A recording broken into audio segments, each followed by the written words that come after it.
Papa thought for a moment. He always considered questions very carefully before he answered them. Yes, he said at last, it is true.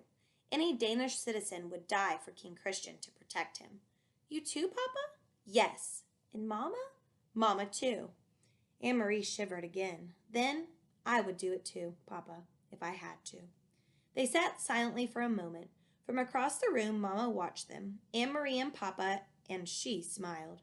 Mamma had been crocheting that evening 3 years ago.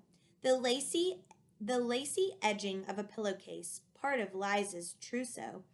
Her fingers moved rapidly, turning the thin white thread into an intricate narrow border.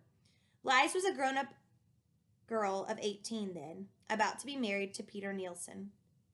When Liza and Peter married, Mamma said, Anne Marie and Kirsty would have a brother for the very first time. Papa, Anne Marie had said, finally into the silence, sometimes I wonder why the king wasn't able to protect us. Why didn't he fight the Nazis so that they wouldn't come into Denmark with their guns? Papa sighed. We are such a tiny country, he said, and they are such an enormous enemy. Our king was wise. He knew how few soldiers Denmark had. He knew that many, many Danish people would die if we fought. In Norway they fought, Anne Marie pointed out. Papa nodded. They fought very fiercely in Norway. They had those huge mountains for the Norwegian soldiers to hide in. Even so, Norway was crushed.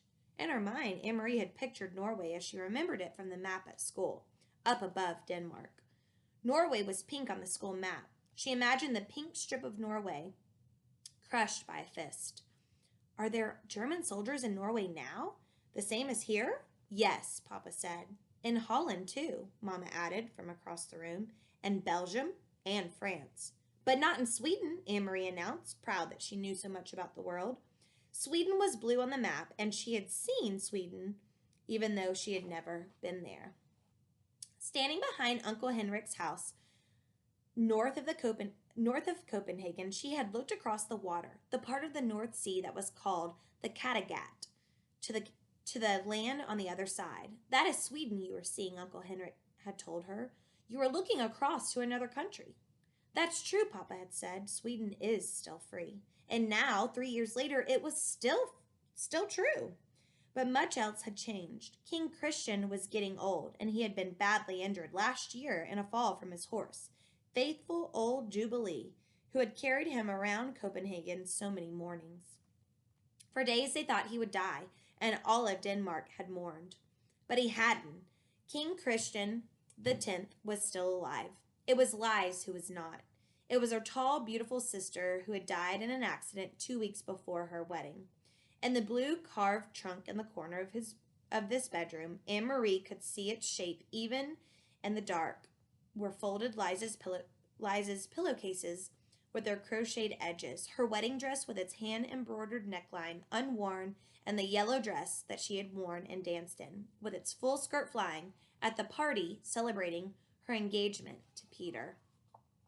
Mama and Papa never spoke of Liza. They never opened the trunk, but Anne Marie did. From time to time, when she was alone in the apartment, she touched Liza's things gently, remembering her quiet, soft-spoken sister who had looked forward to the marriage and children of her own. Red-headed Peter, her sister's fiancé, had not married anyone in the years since Liza's death. He had changed a great deal. Once he had been like a fun-loving older brother to Anne Marie and Kirsty, teasing and tickling, always a source of foolishness and pranks. Now, he still stopped by the apartment, and his greetings to the girls were warm and smiling, but he was usually in a hurry, talking quickly to Mama and Papa about things Anne Marie didn't understand. He no longer sang the nonsense songs that had once made Anne Marie and Kirsty shriek with laughter. And he never lingered any more. Papa had changed too. He seemed much older and very tired, defeated. The whole world had changed. Only the fairy tales remained the same. And they lived happily ever after, Anne Marie recited, whispering into the dark, completing the tale for her sister, who slept beside her, one thumb in her mouth. And that's the end of chapter 2.